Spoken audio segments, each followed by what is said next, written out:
கர்த்தர் சொல்றாரு, மோசமான காலம் தான் ஏன் நீ பிரகாசிக்கிற காலம்.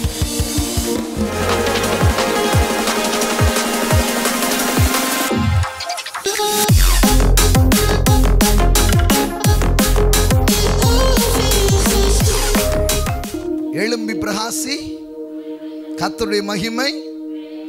சரி, ஒளி பிரகாசி, இதெல்லாம் எப்போ?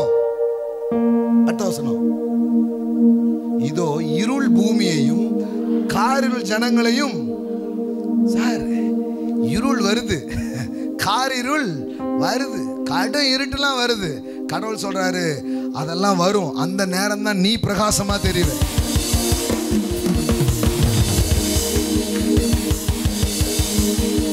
இப்போ ஒரு மெழுகுத்திரியையோ தீக்குச்சியோ கொளுத்துனா எப்படி இருக்கும்? சும்மா நார்மலா தெரியும். ஆனா இதுல எல்லாம் லைட்டையும் ஆஃப் பண்ணிட்டு கொளுத்துனா எப்படி இருக்கும்? கர்த்தர் சொல்றாரு, மோசமான காலம் தான் ஏன் நீ பிரகாசிக்கிற காலம். பஞ்ச நேரம் தான் நீ செழிக்க காலம். ஆமா, அதெல்லாம் பார்க்காதன்றாரு. Fire is good. எல்லாம் சொல்லுங்க, ஃபயர் இஸ் குட். ஆமா, நெருப்பை பார்த்து பயப்படுற ஒரு கூட்டம் கிடையாது. அந்த நெருப்புக்குள்ள இவன் போனா நெருப்பு இவனை சுடல, கயிறை தான் சுட்டுது.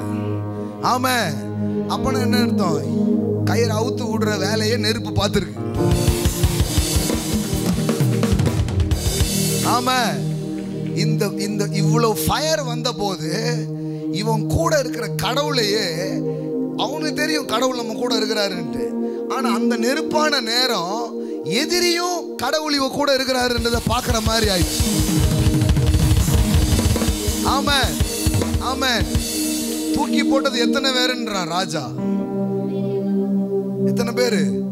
3 பேரு. ஆனா எத்தனை பேர் இருக்கிறாங்க? அப்பனா என்ன அர்த்தம்னா, ரொம்ப நெருப்பான நேரம் உங்க தேவனை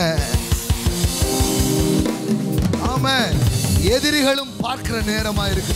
எல்லாம் முடிஞ்சது அவ்வளவுதான் சொல்ற ஒரு இடத்துல மறுபடியும் அதை விட பலமா. அப்ப நம்ம தெரிய மாட்டோம், நம்ம தேவன் தெரிவாரு, கர்த்தர் தெரிவாரியா. ஆமா,